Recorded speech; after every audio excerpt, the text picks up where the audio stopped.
Universitas Ilmu Negeri Sumatera Utara atau UINSU, Tuntungan adalah salah satu fakultas yang berfokus pada pengembangan ilmu kesehatan masyarakat dengan pendekatan Islami.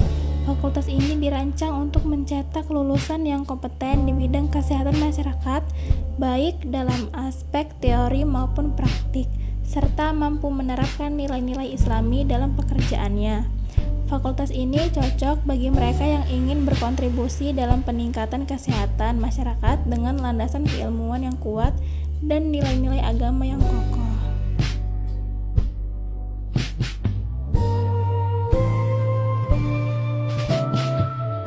Ingin bertanya, bagaimana sih pendapat kalian tentang sejarah peradaban Islam yang kita pelajari di kelas FKM 7 ini dan di UINSU? Sejarah peradaban Islam yang kita pelajari khususnya di Fakultas Kesehatan Masyarakat, ya kan? Itu mencakup tentang apa sih Bu ya daripada sejarah peradaban Islam itu? Keterangan mengenai pertumbuhan dan perkembangan peradaban Islam dari satu waktu ke waktu lain sejak zaman lahirnya Islam sampai saat sekarang ini. Itu dia. Ada tiga masa periode tentang perkembangan Islam. Yang pertama, perkembangan Islam secara klasik yang kita pelajari tadi. Yang kedua, perkembangan Islam secara abad pertengahan. Yang ketiga, perkembangan Islam secara modernisasi. Jadi ketiga itulah yang harus kalian pelajari, betapa pentingnya peradaban Islam saat sekarang ini. Jadi Bu, dari semua kita pelajari ini, apa sih Bu ya yang harus kita bina dalam perkembangan Islam tadi? Oke, seperti sudah saya sarankan Anda saya berikan tugas, ya kan, masing-masing untuk mengetahui tentang peradaban Islam. Salah satunya di Masjid Raya. Yang kedua, Istana Maimun. Yang ketiga, di Masjid Al-Osmani, daerah Belawan. Yang keempat, Masjid Bengkok yang terdapat di Kesawan. Yang kelima, tentang Makam Datuk Bangun yang merupakan pendiri Islam yang pertama kali di Kota Bangun. Salah satunya adalah Datuk Bangun memiliki murid yang bernama Sisingamangaraja ataupun yang bernama Guru Patimpus. Guru Patimpus salah satu adalah murid daripada Datuk Bangun. Guru Patimpus masuk Islam gara-gara Syekh Datuk Bangun. Yang terakhir tadi, yang keenam, saya menjuru Anda untuk melihat Islam perkembangan di daerah Medan Sunggal, Masjid Baitul Jamal. Ya, jadi kita tak usah jauh-jauh, cukup daerah kota Medan aja kita lihat bagaimana perkembangan Islam tadi. Apa Bu yang manfaat daripada kita pelajarinya? Yaitu adalah kita melihat tentang sisi ajaran Islam dan sisi kebudayaannya. Apakah berkembang sampai saat ini? Apakah sudah vakum, tidak lagi berkembang? Itulah yang harus kita teliti. Ya, ada nggak Bu ya bentuk-bentuk daripada sejarah peradaban Islam tadi? Ada bentuk-bentuk daripada sejarah peradaban Islam tadi. Membentuk satu, organisasi Islam. Yang kedua, ekonomi. Itu dia. Jadi betul-betul Anda harus pahami tentang yang namanya peradaban Islam saat ini. Itu saja. Terima kasih. Terima kasih ya. Assalamualaikum warahmatullahi wabarakatuh. Di sini saya sudah bersama Bapak Wakil Dekan 1, yaitu Bapak Dr. Hasan Effendi Samosir, SAGM. Ya. Nah, di sini saya ingin bertanya nih Pak kepada Bapak. bagaimana sih Pak pandangan Bapak atau menurut Bapak terkait sejarah peradaban Islam di Universitas Islam Negeri Sumatera Utara Medan, khususnya di Fakultas Kesehatan Masyarakat Pak? Baik, bismillahirrahmanirrahim. Terkait dengan sejarah peradaban Islam ya di UIN Sumatera Utara, memang kita ini kan UIN ini dulu dari IAIN ya. IAIN itu adalah Institut Agama Islam Negeri. Selanjutnya bermetamorfosis atau melakukan perubahan menjadi universitas. Kalau yang namanya institut itu kan dia satu disiplin ilmu saja, yaitu ilmu agama. Makanya ada Fakultas Dakwah, Tarbiyah, Syariah, Usuluddin. Lalu kemudian di masa almarhum Prof. Nur Ahmad Fadil berubah menjadi UIN Universitas Islam Negeri, di mana dia mendirikan 4 fakultas umum ya, namanya Fakultas Ekonomi dan Bisnis, kemudian Fakultas Saintek, kemudian Fakultas Ilmu Sosial, dan kita ini Fakultas Kesehatan Masyarakat. Nah, terkait dengan kita Fakultas Kesehatan Masyarakat, tapi kita punya visi misi kan dia berbasis masyarakat pesisir berdasarkan nilai-nilai keislaman. Jadi distingsi kita itu keislaman. Nah, karena itu kita tidak bisa dipisahkan dari sejarah Islam itu sendiri, peradaban Islam itu sendiri. Nah, yang kedua, bahwa memang mata kuliah sejarah peradaban Islam ini dikaji di IAIN, termasuk di FKM ini kita mengambil dalam aspek ini yang berhubungan dengan kesehatan. Misalnya kan sejarah kesehatan dalam Islam, pengobatan dalam Islam, bahkan dokter pertama di dunia ini kan adalah Ibnu Sina, dan itu dokter yang dia dari ilmuwan sedikit Islam. Berarti kan kita sudah sangat tinggi peradabannya. Nah, yang kedua yang perlu kita ambil di sini dalam peradaban ini ada namanya teori spiral. Teori spiral itu berputar dia, kata Malik bin Nabi, Islam itu pernah jaya 700 tahun. Jadi dari zaman Nabi sampai dengan zaman Khalifah Turki Utsmani. Nah, 700 tahun lagi itu, 700 tahun kedua, Islam itu mundur, yang disebut dengan Delta X, masa kegelapan. Sedangkan di awal itu masa keemasan. Nah, 700 tahun berarti 1400 tahun atau 14 abad. Nah, sekarang abad ke-15 sejarahnya kebangkitan kembali. Dan UIN Sumatera Utara termasuk organisasi bahagian daripada sejarah kebangkitan Islam itu sendiri. Jadi bagaimana sebenarnya Islam ini sudah sangat maju peradabannya dulu. Nah, itu yang perlu kita lihat. Jadi karena itu kita ini tidak boleh dilepaskan dari konteks sejarah peradaban Islam itu sendiri, karena memang UIN ini dalam rangka mewujudkan kemajuan Islam dan peradaban Islam itu sendiri. Gitu. Ada lagi? Oh, sepertinya cukup itu aja. Ya, itu aja. Oke. Ya. Assalamualaikum warahmatullahi wabarakatuh. Assalamualaikum warahmatullahi wabarakatuh. Perkenalkan, kami dari kelompok 6 ingin melakukan penelitian tentang sejarah peradaban Islam di Negeri Tulang Mama, Bengkok, Kesawan. Perkenalkan, di sini saya bernama Fitri Usla Islami dan teman saya bernama Syakila, dan saya Hani Ramadhani, dan saya Salam Teh.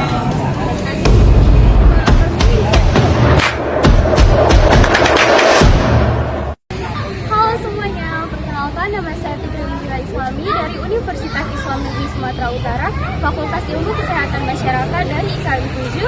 Di sini kami akan meneliti tentang Masjid Lama Bengkok, Kesawan. Di sini saya akan menunjukkan sejarah tentang Masjid Bengkok ini. Ayo ikuti kami. Kami dari mahasiswa UIN ingin meneliti tentang Masjid Bengkok, Kesawan ini. Yang bersama dengan Bapak Pengurus Masjid yaitu Pak Suri. Baik, saya akan menanyakan tentang sejarah masjid. Pak, kapan Masjid Gang Bengkok didirikan dan siapa tokoh atau pihak yang berperan dalam pendirian masjid itu, Pak? Baik, yang hadir bersolat di sini setelah ini dibangun, namanya Masjid Lama Gang Bengkok, bukan ketetapan yang ditetapkan oleh Sultan atau bukan ketetapan nama yang dibuat oleh orang yang membangun ini. masjid ini dibangun pada tahun 1874 sebagian pendapat, yaitu pendapat dari keturunan Kesultanan, yaitu Tengku Sinar. Ketika Ma'mun al-Rashid diangkat menjadi sultan, maka ini dibangun. Ketika peletakan batu pertama dibangun oleh sultan, lalu diambil alih oleh seorang saudagar Cina yang kaya yang bernama dengan Chong Api. Lalu ini beliaulah tokoh yang kamu katakan tadi, yang kamu sebutkan, yang membangun atau membiaya keseluruhan daripada Masjid Lama Gang Bengkok ini. Ya, terlihat daripada ornamen atau bentuk dari masjid ini terkesan daripada orang yang membangunnya, yaitu Chong Api. Sepintas seperti bentuk kelenteng kalau dari kejauhan, ya, dengan lekuk-lekuk atapnya. Ciri khas Masjid Gang Bengkok ini dengan Masjid yang lain. Baik. Apa ciri khas Masjid Lama Gang Bengkok? Yang pertama nama. Ya, dari segi nama Masjid Lama Gang Bengkok unik, tidak sama seperti masjid-masjid yang lain dengan nama Masjid Al-Ikhlas, Al-Muttaqin, Baitur Rahman dan lain-lain. Dia enggak Masjid Lama Gang Bengkok. Kenapa Masjid Lama? Memang lama. Kenapa Gang Bengkok? Pas dibengkokkan jalan. Nah, itulah Masjid Lama Gang Bengkok. Ciri khas lain bentuk, saya katakan tadi, ya, bentuknya ini karena yang bangun orang Chinese, maka dia membuat ciri khas dia, sehingga apa? Sehingga orang tahu, ini yang bangun pasti Chong Api. Kenapa? Iya, bentuknya kayak kelenteng. Dengan paduan, saya katakan tadi, ornamen Melayu. Kenapa? Karena letak daripada masjid ini di dataran, di tanah kekuasaan Sultan Delhi. Jadi saya kembalikan lagi. Ini dibangun oleh Chong Api di tanah wakaf seorang datuk. Nah, tadi mau saya katakan yang bernama Datuk Muhammad Ali Pesawat. Itu dia. Bisa kamu ke dalam melihat ornamen apa yang ada di dalam, banyak. Ya, dengan mimbar khatibnya, mimbar muazzinnya, 4 tiang yang besar di dalam ruangan tengah. Itu nanti mirip kalau kamu nanti masuk ke ruangan Chong Api, ada 4 tiang juga di dalam rumahnya. Jadi Chong Api ini seakan-akan membuat masjid ini seperti rumahnya, walaupun berbentuk masjid.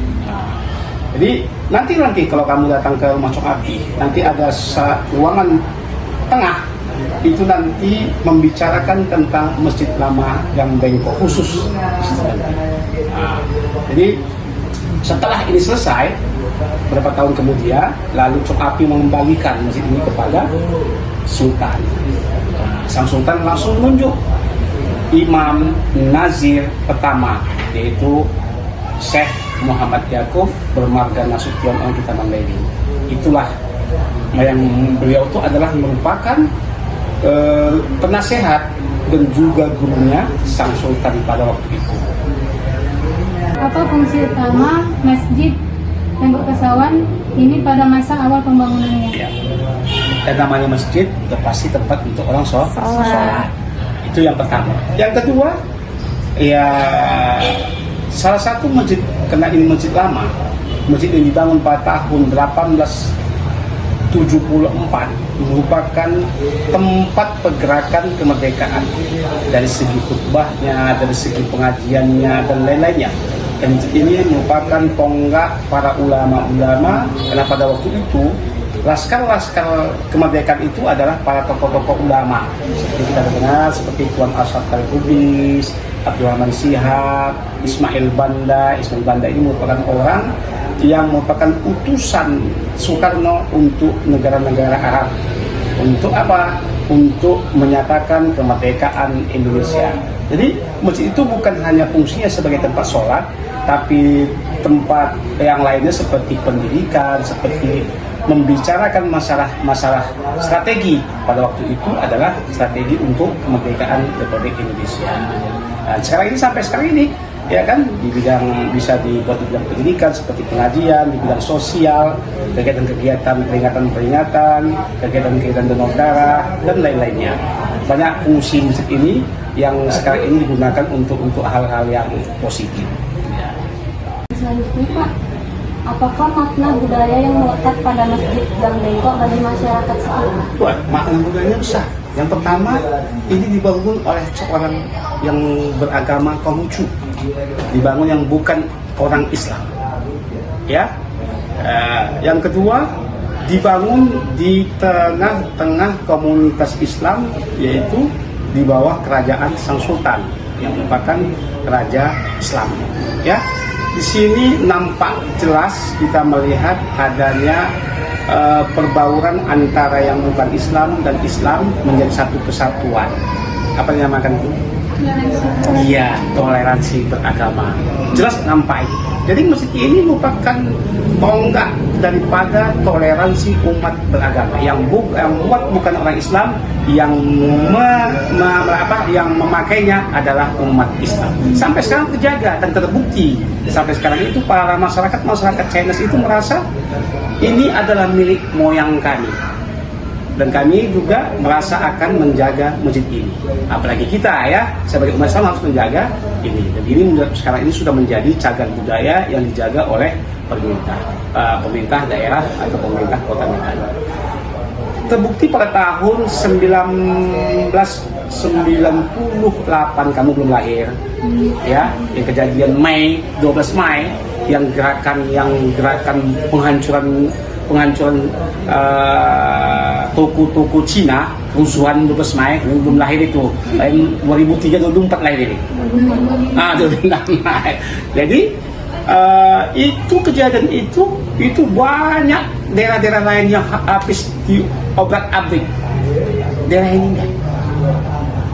Dan masyarakat Cina itu datang masuk ke area masjid ini meletakkan mobil-mobilnya.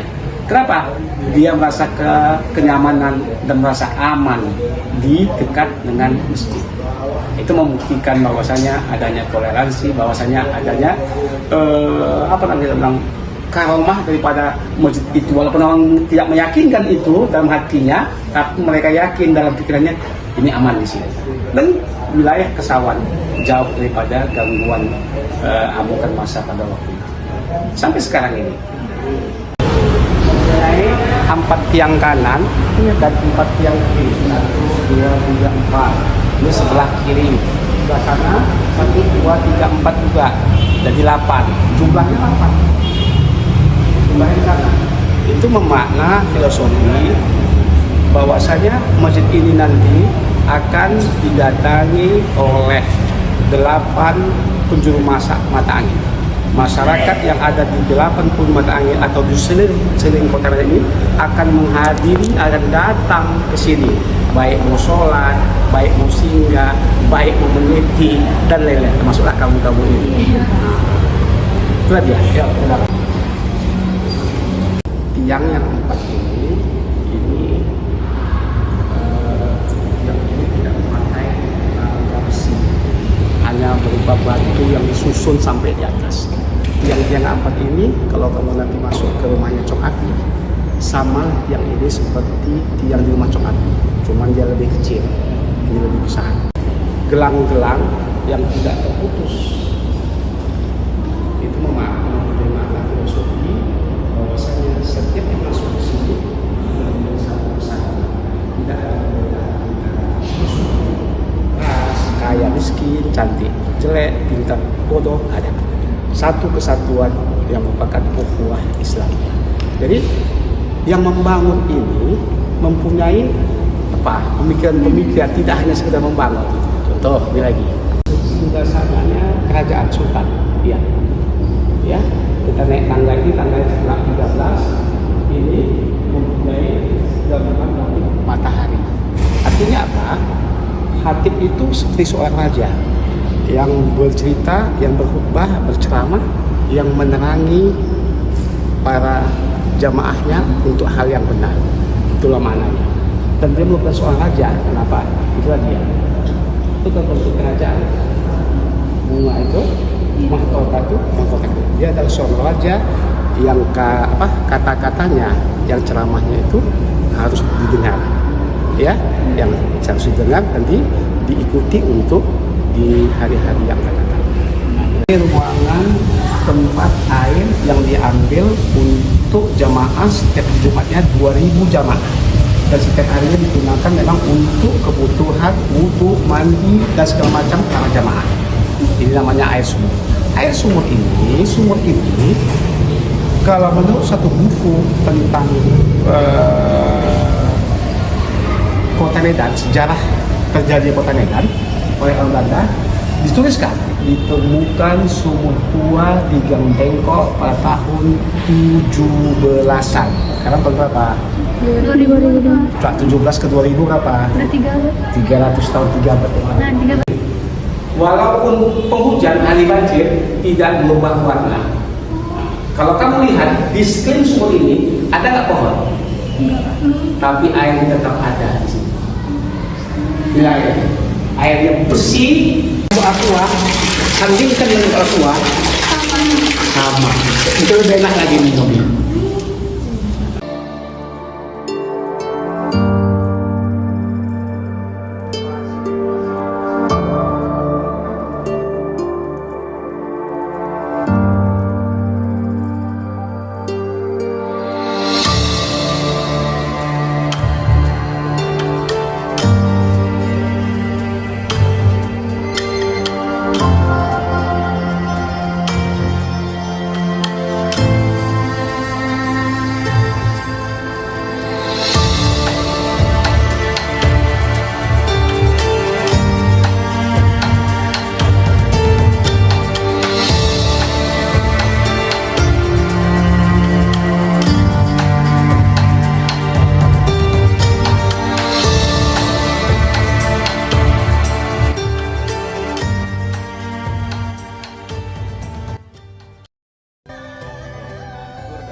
Dan tuntutan yang paling utama adalah tentang Yan.